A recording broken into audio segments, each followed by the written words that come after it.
Para pemukim ilegal Israel mengeksploitasi genosida brutal terhadap warga Palestina di Gaza untuk memperluas kampanye pengusiran paksa warga Palestina dari rumah mereka di tepi barat. Milisi pemukim yang didukung negara ini telah memulai kampanye perpindahan penduduk di tengah genosida di Gaza. Menurut laporan Haaretz Sabtu 18 November, sejak dimulainya perang, warga dari 16 komunitas penggembala di tepi barat telah dipaksa untuk mengungsi setelah mendapat ancaman dari pemukim Israel. Perbukitan Hebron Selatan kini dikuasai oleh pasukan pertahanan pemukim yang bertindak tanpa hukuman. Pasukan pertahanan memiliki wewenang untuk menangkap siapapun yang mereka inginkan dan melakukan apapun yang mereka inginkan. Demikian kata peneliti dan pemandu lapangan B'Tselem Nasser Nawajah. Para pemukim mengenakan seragam militer Israel ketika mereka meneror desa-desa Palestina.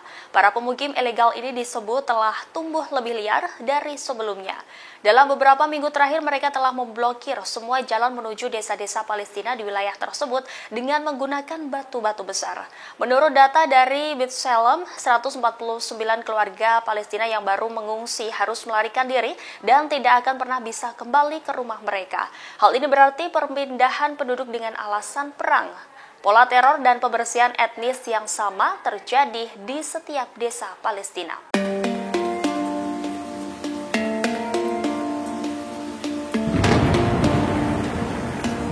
Area sekitar Rumah Sakit Indonesia di jalur Gaza, Palestina dihujani bom oleh militer Israel. Akibat serangan bom Israel, 3 WNI dilaporkan hilang kontak dan lebih dari 200 pasien dievakuasi.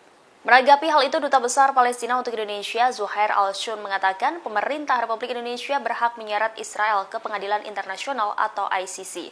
Hal ini disampaikannya seusai menghadiri acara Introductory Meeting International Summit of Religious Authorities di Hotel Shangri-La, Jakarta pada Selasa 21 November. Ia juga menyinggung soal kecaman keras pemerintah yang disampaikan Menlu RI Retno Marsudi saat berada di Cina. Zuhair Al-Shun menyebut serangan Israel ke wilayah Gaza, Palestina merupakan genosida. Serangan Israel terhadap rumah sakit di Gaza adalah bentuk pelanggaran terhadap nilai kemanusiaan dan hukum internasional. Dirinya bahkan mengatakan serangan Israel ke Palestina merupakan bentuk Holocaust baru. Holocaust merupakan peristiwa genosida yang dilakukan oleh Jerman yang saat itu dipimpin Hitler kepada etnis Yahudi pada Perang Dunia Kedua. Zuhair mengatakan Israel dalam serangan ini telah menyerang masyarakat sipil dan anak-anak.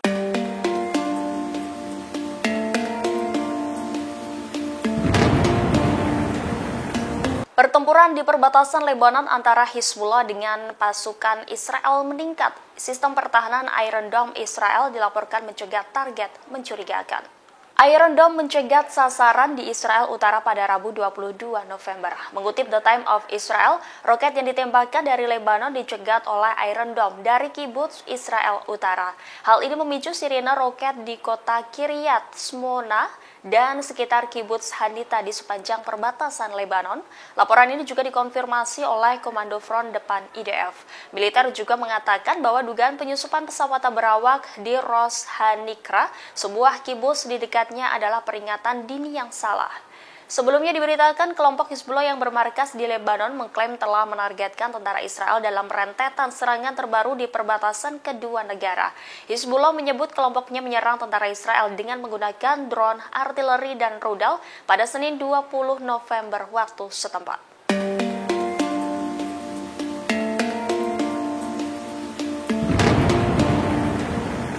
Militer Israel mengklaim telah menghancurkan puluhan sasaran Hamas dengan menggunakan senjata inovatif, termasuk menghancurkan terowongan yang terletak di dekat sekolah di Gaza Utara. Mengutip Haaretz Rabu 22 November, IDF menyerang lebih dari 70 target di Gaza dengan tujuan melenyapkan kelompok militan Hamas yang menguasai wilayah tersebut. Disebut IDF menggunakan rudal presisi untuk pertama kalinya, yakni bom mortir Iron Sting. Militer mengatakan pos pengamatan dan infrastruktur lainnya serta peluncur rudal anti-tank dihancurkan. Dilaporkan juga bahwa dalam operasi daratnya di Gaza, tentara IDF menggerebek sebuah sekolah. IDF mengklaim menemukan 2 terowongan bawah tanah di dekat sekolahan tersebut. Dilansir Sputnik Globe, Iron Sting adalah mortir berpemandu 120 mm yang dikembangkan oleh kontraktor pertahanan terkemuka Israel, Elbit Systems. Amunisi tersebut pertama kali diluncurkan oleh Kementerian Pertahanan Israel pada Maret 2021. Meski tidak banyak informasi terkait kecanggihannya, pers Israel mengklaim bahwa Iron Sting memiliki panduan laser dan GPS. Fitur ini diharapkan mampu meminimalisir resiko kerusakan tambahan ketika melakukan serangan mortir terhadap daerah perkotaan. Jumlah pasti peluru Iron Sting yang saat ini tersedia untuk pasukan pertahanan Israel masih belum pasti, namun menurut salah satu media Israel, produksinya kini sedang ditingkatkan agar dapat digunakan oleh semua unit mortir IDF. Dengan begitu, kekuatan unit mortir bisa sebanding dengan unit lain seperti Angkatan Udara dan unit artileri.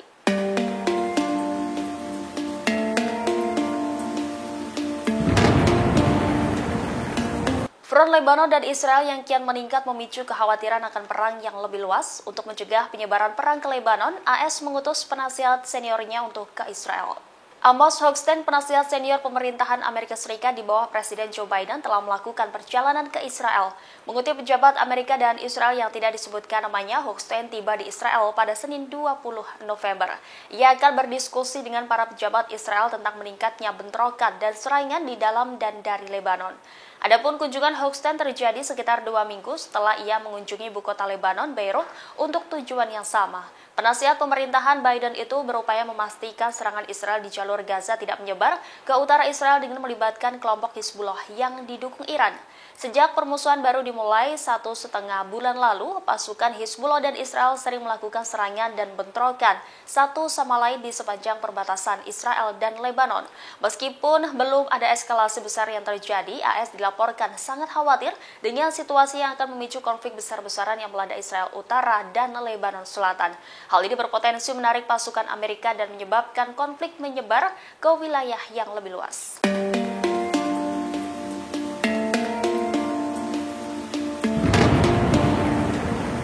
Pasukan pertahanan Israel baru-baru ini merilis video tentang persenjataan yang canggih di tengah agresinya di Gaza.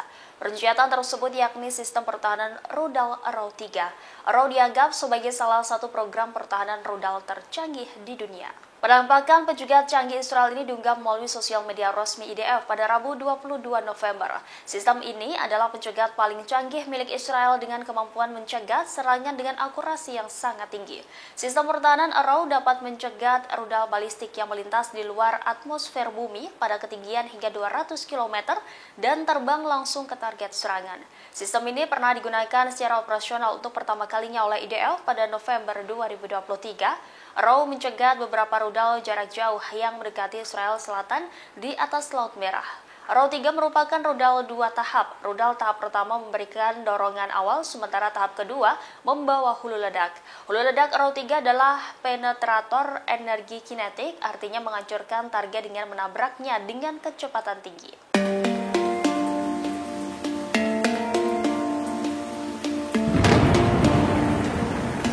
Israel bersumpah akan terus melanjutkan perangnya melawan Hamas di jalur Gaza. Bahkan serangan tetap berlanjut meskipun gencatan senjata sementara disepakati untuk membebaskan para tawanan.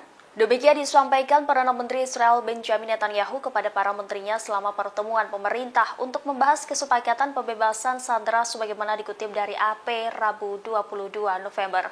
Netanyahu menegaskan Israel akan melanjutkan sampai mencapai tujuan kampanye melenyapkan militan Hamas di jalur Gaza. Adapun pertemuan seluruh kabinet Israel ini menyusul pertemuan kabinet perang dengan kabinet keamanan. Para menteri kabinet Israel telah bersiap untuk melakukan pemungutan suara mengenai proposal gencatan senjata. Netanyahu mengatakan kepada pasukannya selama kunjungan ke pangkalan pelatihan bahwa ia berharap akan ada kabar baik. Diketahui Israel, Amerika Serikat, dan Qatar yang menjadi penengah dengan Hamas telah melakukan negosiasi selama berminggu-minggu mengenai pembebasan sandera yang akan dibarengi dengan gencatan senjata sementara di Gaza dan masuknya lebih banyak bantuan kemanusiaan.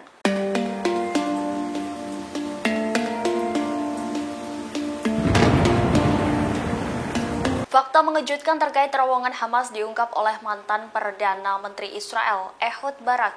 Ia mengakui Israel yang membangun terowongan dan beberapa bunker di kompleks Rumah Sakit Al-Shifa di Gaza, Palestina.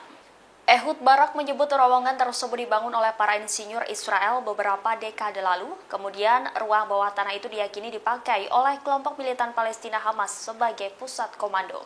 Hamas mengambil alih ruang bawah tanah rumah sakit yang dibangun Israel itu ketika masih menguasai Gaza. Namun kelompok tersebut diklaim menggali beberapa lantai lagi dan menambah terowongan untuk menjadikan fasilitas tersebut sebagai pusat labirin bawah tanah yang luas. Meski demikian, anggapan Hamas menggunakannya sebagai markas belum diketahui secara pasti.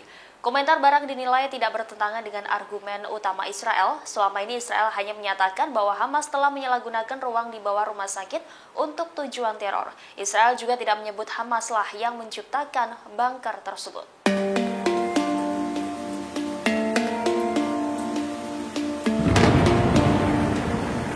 Negosiasi pertukaran tahanan Israel dan Hamas mengalami kemajuan. Dilaporkan Hamas mungkin akan melakukan pertukaran sandera pada Kamis 23 November jika kesepakatan tersebut disetujui oleh pemerintah Israel. Seorang pejabat Israel mengatakan diskusi yang membahas kesepakatan pembebasan sandera masih berlangsung. Pemerintah Israel melakukan pemungutan suara terkait pertukaran sandera dengan tahanan Palestina.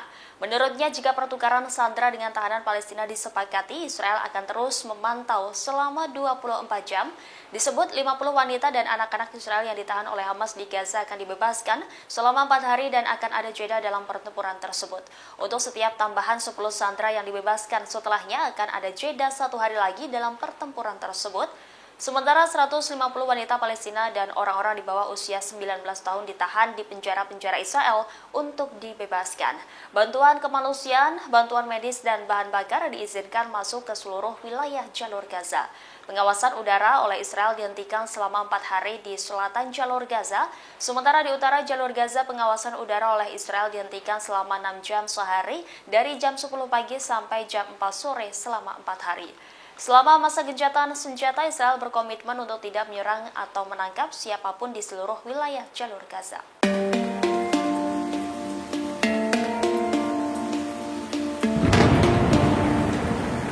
Mantan Perdana Menteri Israel Ehud Barak mengakui Israel sendiri yang membangun terowongan di Rumah Sakit Al-Shifa di jalur Gaza, Palestina.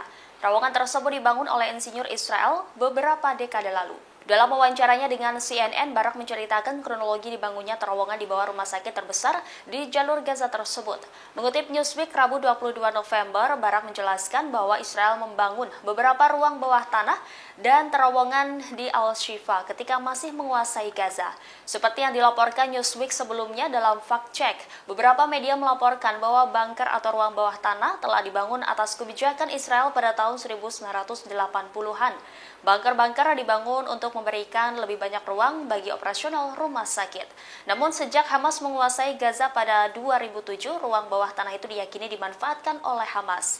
Juru bicara IDF Laksamana Muda Daniel Hagari sempat mengatakan bahwa intelijen Israel telah membuktikan bahwa Hamas menggunakan bunker tersebut sebagai wilayah komando utamanya. Namun kelompok tersebut diklaim menggali beberapa lantai lagi dan menambahkan terowongan untuk menjadikan fasilitas tersebut sebagai pusat labirin bawah tanah yang luas. Rekaman wawancara Barak yang beredar di sosial media kemudian viral. Videonya telah ditonton lebih dari 5,6 juta kali dan memicu perbincangan hangat di media sosial.